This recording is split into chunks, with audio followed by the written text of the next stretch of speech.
The Executive Director in the Ministry of Education, Arts and Culture, Sanet Steenkamp, during the COVID-19 update, said that they are currently identifying ways to continue educating students and learners all over Namibia through e-learning platforms, and has also called on the corporate sector to assist in making this a reality. According to Steenkamp, this is the ministry's effort to ensure students and learners receive an education during the COVID-19 pandemic.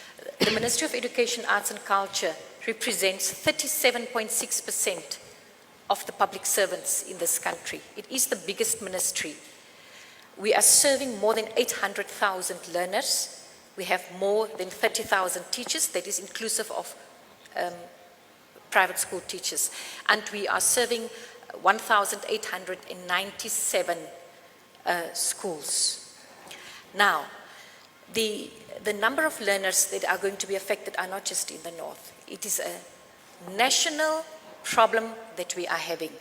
Out of the 800,000 learners we have two systems that were supposed and that we needed to address in terms of grade 11 and grade 12 with the legacy, the old curriculum and the new curriculum.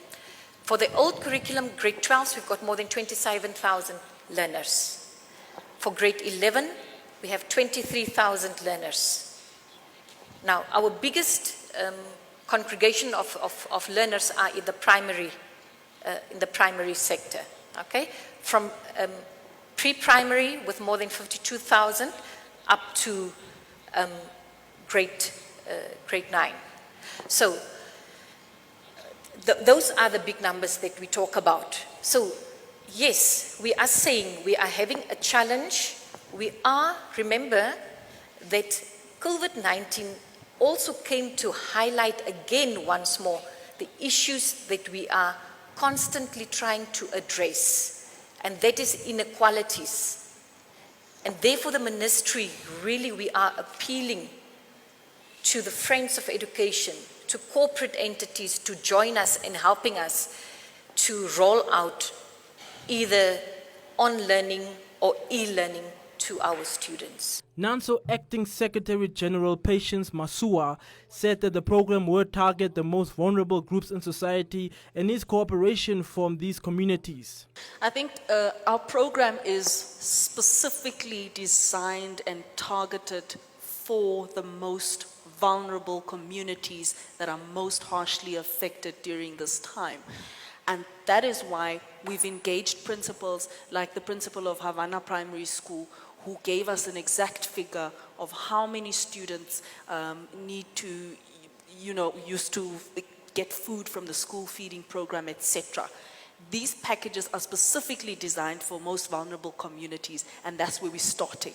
We're not starting with a very big number, and we're only starting with grades 1 to 3. The reason therefore it's because it's a pilot program. We want to roll it out in Windhoek and in the Commerce region and in the Ronga region, which are the lockdown regions, and going forth, engage other stakeholders and the private sector to then, support us in terms of resources to be able to reach these communities. But the program is specifically designed for the most vulnerable communities. The Executive Director in the Education Ministry said that the accessibility to bandwidth could prevent the Education Ministry from using the e-learning platform to its fullest potential.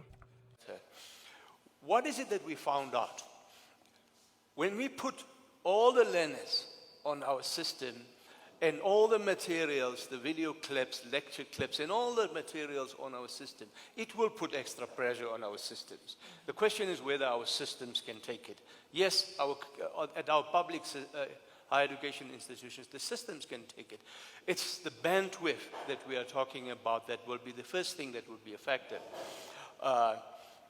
That's the first impact that this virus will have on our institutions. The second thing is we need to upload our information, develop and upload our information. We need to quality assure our institution material that we upload. At the public institutions, we have systems in place, but the universities will explain in detail what are the systems that they have in place, and they will give you the numbers according to that one.